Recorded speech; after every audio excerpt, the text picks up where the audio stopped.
मैं पेशावर जल्मी और बाबर आजम के फैंस को ढूंढ रहा हूँ, कहीं नजर नहीं आ रहे। ओ हाँ, उनकी तो मार्स से सेफ लैंडिंग हो गई है ना जमीन में, वो वापस आ गए जमीन पे, अपनी अपनी केव में, गुफाओं में जा चुके हैं।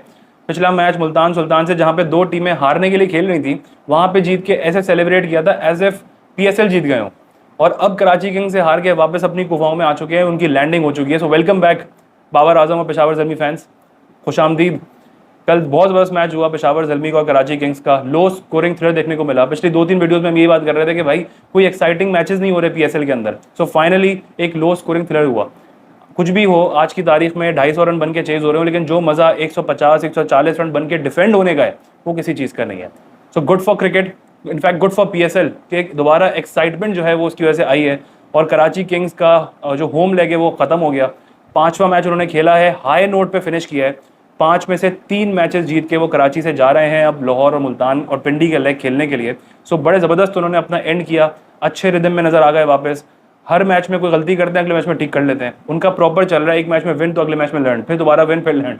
और पेशावर जल्मी दूसरी तरफ 4 में से सिर्फ एक मैच जीती है। वो एक मैच आई थिंक वो ट्रिब्यूट होगा उनके नंबर 1 बैट्समैन को, नंबर 1 बैट्समैन है, नंबर 1, तो शायद उसकी याद में उन्होंने एक ही मैच जीता है। बट एनीवेज अच्छा क्रिकेट था, मज़ा आया कराची पेशावर का मैच देख के। मैच पे आते हैं। कराची किंग्स ने बहुत जल्दी रियलाइज़ कर लिया इस्लामाबाद के मैच के बाद कि भाई यहाँ पे चेस करना बेटर है बजाय इसके कि पहली बैटिंग की जाए। तो वार्नर ने टॉस जीती और पेशावर को पहली बैटिंग दी थी। वहाँ पे आते हैं बाबर आजम और साइम अयूब बैटिंग करने के लिए। बाबर आजम की जो इनिंग्स है 46 फ्रॉम 41 में, उसको देख रहा हूँ बहुत ज़्यादा ग्लोरीफाई किया जा रहा है। इनफैक्ट मैंने कई ग्रुप्स में ये तक देखा, उसमें लिखा हुआ है world class innings by Babar Azam. और अगर ये इनिंग्स विराट कोहली खेलता तो ऐसा हो जाता, वैसा हो जाता। यार वर्ल्ड क्लास तो कहीं से भी नहीं है। अच्छा, इसका काउंटर कई लोग ये कह रहे हैं कि जी टिम साइफर्ट ने भी इस्लामाबाद के अगेंस्ट ऐसी ही इनिंग्स खेली थी, 30-35 बॉलों पे 30 रन बनाए थे, तो तब तो किसी ने कुछ नहीं बोला। बाबर आजम की इनिंग्स पे क्यों मसला है भाई? टिम साइफर्ट की इनिंग्स को किसी ने ग्लोरीफाई नहीं किया था, किसी ने हवा नहीं बनाया था, आसमान पे नहीं बिठा लिया था कि बेस्ट इनिंग्स है, वर्ल्ड क्लास इनिंग्स है। उसको सबने एक टिपिकल इनिंग्स कहा था कि एक टिपिकल इनिंग्स है इस पिच के हिसाब से, बस ठीक है। बाबर आजम की भी इनिंग्स बस ठीक है, कोई ऐसी नहीं है कि वर्ल्ड क्लास इनिंग्स हो गई हो। अच्छा, इसके काउंटर में फिर आती है, बाबर अगर 46 ना बनाता तो टीम के 147 ना होते। भाई इस तरह तो हारिस अगर पिछले मैच में 40 ना बनाता तो टीम का कुछ नहीं होता। अब्दुल समद नीचे से आगे रन ना करता तो टीम 200 ना कर पाती। भाई ऐसे तो कोई प्लेयर कुछ ना करे तो अगली टीम कुछ नहीं कर सकती ना। तो ये तो कोई लॉजिक ही नहीं है कि 46 हो गए, 146 ना होते अगर बाबर आजम 46 ना बनाता। स्टूपिड लॉजिक है। एक बहुत ही बिलो एवरेज इनिंग्स थी। पहले ओवर में उनको चांसेस मिले, मीर हमजा ने उनका कैच ड्रॉप कर दिया। उसके बाद जिस तरह की उन्होंने इनिंग्स खेली है, पावर प्ले में 20 बॉलों पे 9 रन। पावर प्ले असल गेम है। इस्लामाबाद वाले मैच के बाद मैंने ये बात कही थी, कराची इस्लामाबाद के मैच के बाद, कि असल जो गेम है ना इस पिच पे, वो पावर प्ले है। कि जितने रन आप पावर प्ले में ऐड कर लोगे उसके बाद आपको टाइम मिल जाता है रिकवर करने का, या नीचे वालों को भी टाइम मिल जाता है। असल चीज़ होती है 6 ओवर को यूटिलाइज करना। वो काम पेशावर जल्मी ने नहीं किया। 6 ओवर में पेशावर जल्मी ने बनाया 24 रन या 25 रन, 25। हाँ, विकेट्स तो कराची किंग्स की भी गिरी थी, लेकिन कराची किंग्स ने अपना पावर प्ले कहां पर एंड किया है? 45 रन पे। ये जो 20 रन का डिफरेंस है ना, इसी ने पेशावर जल्मी को मैच हराया। तो आप एक तो पावर प्ले के अंदर खुद आके रन बना नहीं सकते, रिस्क आप ले नहीं सकते, चार्ज आप करने की कोशिश नहीं करते, फिर आप ये कहते हो जी हम 10 रन शॉर्ट थे, हमने वैसा फिनिश नहीं किया। प्रॉब्लम था पावर प्ले के अंदर। बाबर आजम ने पोस्ट मैच कहा ना कि हमने 10 रन शॉर्ट थे, आप 20 रन शॉर्ट थे, और वो 20 रन पावर प्ले के थे। इस्लामाबाद ने जब कराची के अगेंस्ट चेस करना था ना, तो ऊपर से पावर प्ले को यूटिलाइज किया था फरहान ने।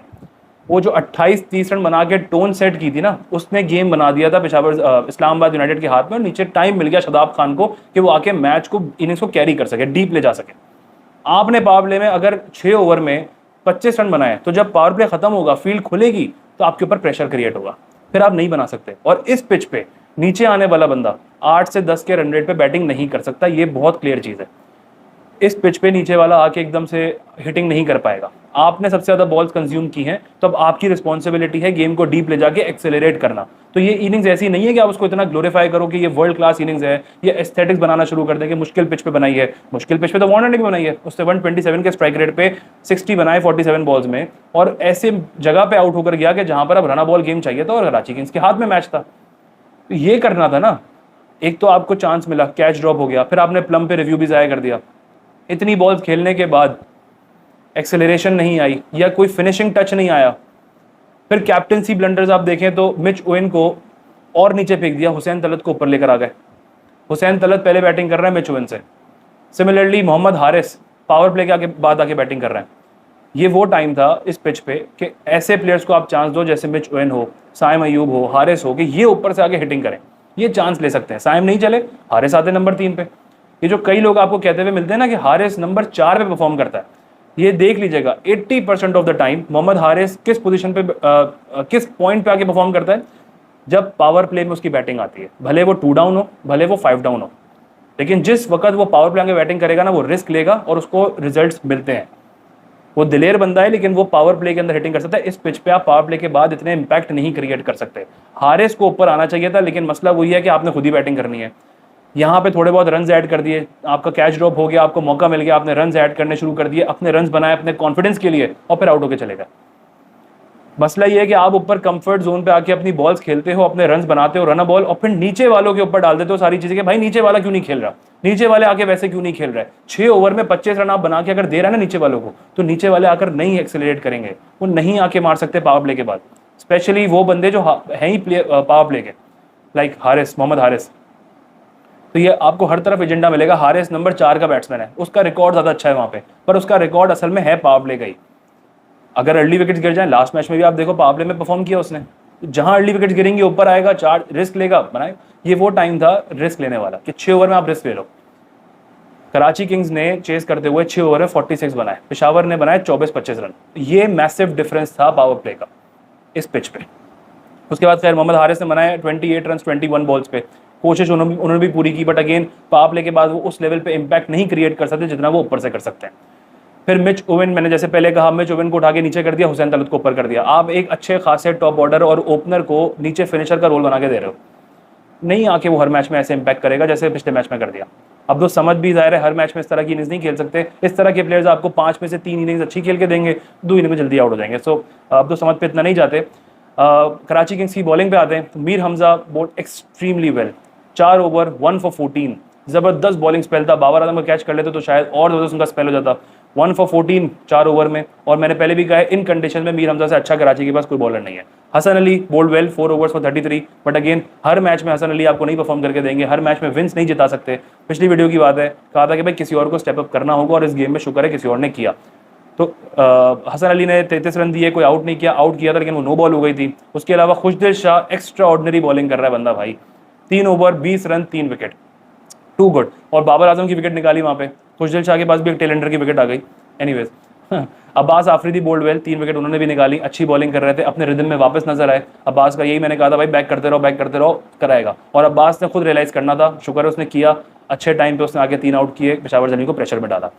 कराची की बैटिंग पे आते हैं। कराची की बैटिंग में टिम साइफर्ड आए, अगेन कुछ खास इंप्रेस नहीं कर सके। आई डोंट नो कराची आके या पाकिस्तान आके उनको क्या हो गया है, या पीएसएल में आके क्या हो गया to be specific. David Warner ने आज अच्छा स्टेप अप किया, 60 फ्रॉम 47, 127 का स्ट्राइक रेट, मैच को फिनिश करके गए। पावर प्ले में भी रन बॉल खेल रहे थे, टिपिकल इनिंग्स नहीं खेली कि जी 20-25 बॉलें खेल के 9 रन बना लूँ मैं, तो पावर प्ले उन्होंने यूटिलाइज किया। असल गेम था पावर प्ले में, विकेट्स गिर रही थी ना उनकी भी, ऐसा तो नहीं उनकी विकेट्स नहीं गिर रही थी, प्रेशर तो कराची में भी था, लेकिन उन्होंने साथ साथ रन्स को बोर्ड को चलने दिया, ये बहुत इंपॉर्टेंट चीज थी। उसके बाद जेम्स विंस, अगेन हर मैच में वो नहीं कर सकता, लेकिन जहां आपको 200 रन का टारगेट चाहिए होगा या 220 रन चेस करने होंगे, वहां पे विंस काम आएगा। 150 रन में आपको सारे प्लेयर्स कोई ना कोई अपना रोल प्ले कर देंगे, बट जिस वक्त 200 रन चेस करने होंगे ना, वहां पे विंस ही काम आना है। तो खैर अभी फिलहाल विंस नहीं चले, कोई बात नहीं, 2 मैचेस ऑलरेडी उन्होंने जिता दिए हैं। नीचे से खुशदिल शाह, इरफान न्याजी भाई 5 मैचेस मिल चुके हैं अब आपको। अब 5 मैचेस के बाद भी अगर रन्स नहीं आ रहे तो मसला अब आपके माइंडसेट का है, गेम अवेयरनेस का है। जिस तरह से आज रन आउट हुए, कोई गेम अवेयरनेस नज़र नहीं आ रही थी, ना देखा उन्होंने कि रन है नहीं है, कॉल इरफान की थी, तो अब गेम अवेयरनेस पे भी इश्यूज आ गए। न्याजी एक अच्छा दिलेर प्लेयर है, मैं फिर कह रहा हूँ, लेकिन वही बात है, कराची भी कितना बैक करेगी। अगर 5 मैचेस में आपका एक मैच में भी कोई रन नहीं आ रहा तो प्रॉब्लम है भाई, फिर खुद रिस्पॉन्सिबल आप हो उस चीज़ के। क्योंकि अगर आप एक मैच बाद ड्रॉप होते तो हम कहते हैं यार ये गलत हुआ है, टाइम देना चाहिए, बट 5 मैचेस होते हैं यार, अच्छे खासे होते हैं अपने ग्राउंड में, अपनी कंडीशंस पे। तो न्याजी बहुत डिसअपॉइंट कर रहा है इस पीएसएल के अंदर। खुशदिल शाह एक्स्ट्रा ऑर्डिनरी भाई, कमाल की परफॉर्मेंस दे रहा है खुशदिल शाह। जब से चैंपियंस ट्रॉफी में कमबैक किया है पाकिस्तान के लिए, कराची किंग्स के लिए, कोई ना कोई आके इम्पैक्ट प्ले कर रहे हैं। 17 बॉल्स पर उन्होंने अपना 25 रन बनाए, 135 का स्ट्राइक रेट, ज़बरदस्त फिनिश किया मैच को, राइट टाइम पे क्लिक करके एक हाई नोट पे कराची को मैच फिनिश कराया। नीचे से आके हसन अली ने आखिरी चौका लगाया, बॉलिंग में अगर वो इम्पैक्ट नहीं कर सके तो आके मैच फिनिश कर दिया। कहते थे किंग कर लेगा, कहते भाई हसन कर लेगा, हसन ने कर लिया। But good to see him यार, मतलब हसन अली ओवरऑल बैटिंग में भी उसने मैच फिनिश किया, फील्डिंग में भी जान लगा रहा है, बॉलिंग में रिदम बहुत अच्छा है, रनअप बहुत अच्छा है, जोश में नजर आ रहा है, आउटस्टैंडिंग। पेशावर ज़ल्मी की बॉलिंग पे आते हैं। लूक वुड ने बहुत अच्छा स्टार्ट दिया, 3 आउट किए, अपने पावर प्ले के अंदर ही उसने कराची को थोड़ा पकड़ के रख लिया था। लेकिन उसके बाद अगेन मैं कैप्टनसी ब्लंडर्स पे इधर जरूर बात करूंगा, वो इसलिए कि कैप्टनसी ब्लंडर्स में ना बाबर आजम नंबर 1 पे हैं और बहुत अरसे से करते हुए आ रहे हैं। अब ये बात पेशावर ज़ल्मी को पता है, बाबर को पता है कि वो 4 बॉलर शॉर्ट है, उनका 5वां छठा बॉलर है साइम और हुसैन तलत। यहाँ पे कैलकुलेशन होती है, आपकी स्पॉन्टेनियस थिंकिंग होती है कि आप ऑन द स्पॉट क्या सोच रहे हो, आप कैलकुलेट करके रखते हो मैंने किस बॉलर को ओवर देना है और आखिरी में किसको बचा के रखना है। यहाँ पे इनके पास 5वां बॉलर नहीं था, अपने सारे बॉलर्स यूज कर लिए। अब आखिरी ओवर पे आके एक डिबेट बनती है साइम या तलत। साइम को ओवर नहीं दिया क्योंकि फिर तनकीद यही होती बाबर पे कि यार स्पिनर को आखिरी ओवर दे दिया। वर्ल्ड कप 2022 से ये गलतियां कर रहे हैं जो इंडिया वाले मैच में थी कि एक बॉलर शॉर्ट थे, आखिरी ओवर नवाज को दे दिया। यहाँ पे हुसैन तलत को दिया जिसने 19 ओवर में कोई ओवर नहीं कराया था। अब 20वां ओवर किसको देना चाहिए था, कोई ऑप्शन तो था नहीं।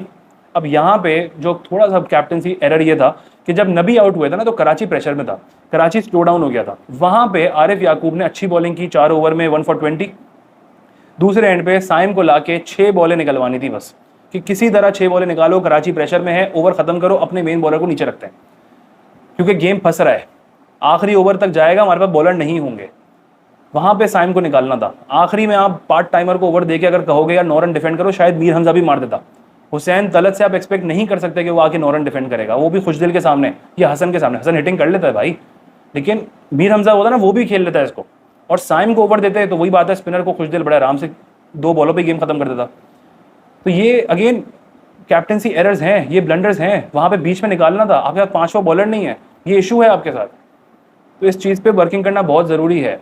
तो बाबर आजम को जिस तरह ग्लोरीफाई कर रहे हैं, एस्थेटिक्स बना रहे हैं, वर्ल्ड क्लास बैटिंग कह रहे हैं, उसकी एक इनिंग्स को, वो भी वो इनिंग्स जिसके ऊपर लूजिंग कॉज में आई है, तो ये हाल है।